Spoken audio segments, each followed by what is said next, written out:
Donc, qu'est-ce que c'est qu'un riff? Un riff, dans le jazz et dans le blues, c'est en fait un motif mélodique très simple qui va être répété un grand nombre de fois, souvent derrière un soliste qui joue.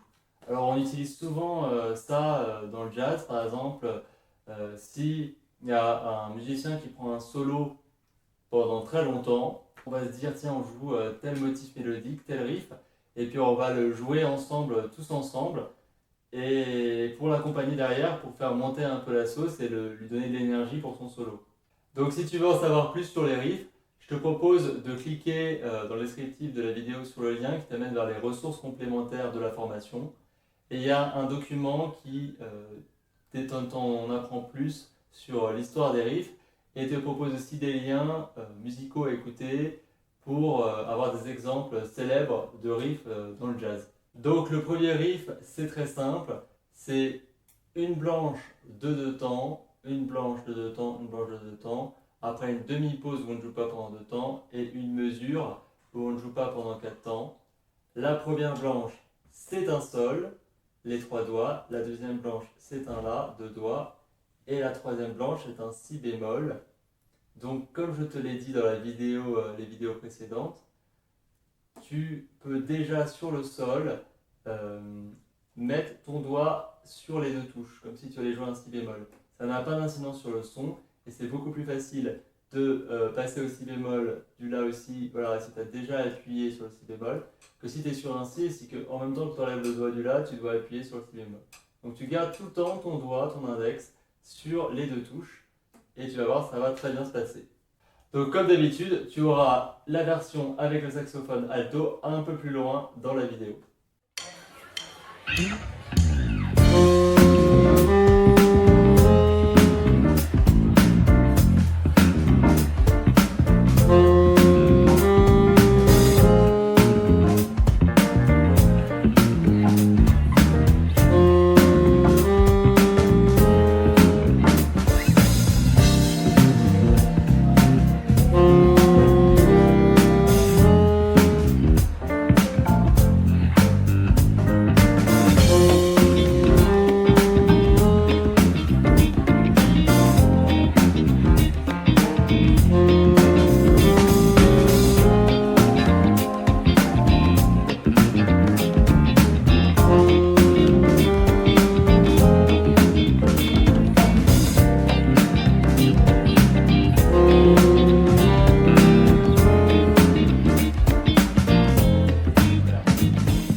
Tu vois, c'est assez simple. Ce riff-là, bon, il n'est pas incroyable, et je te le fais faire pour des raisons pédagogiques, parce qu'après, on va l'utiliser dans le blues.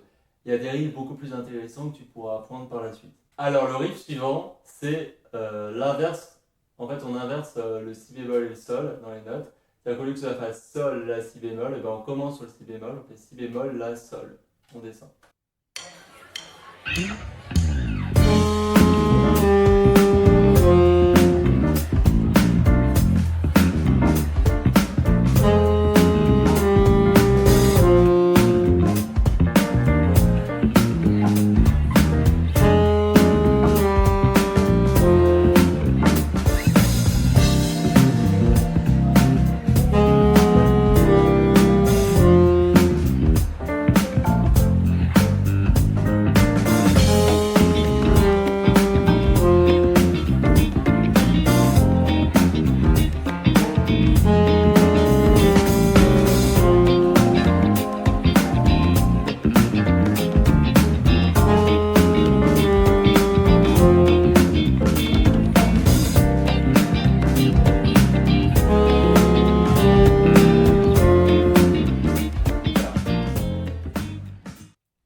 beaucoup mieux, mais là je t'apprends celui-ci pour des raisons pédagogiques, pour la formation.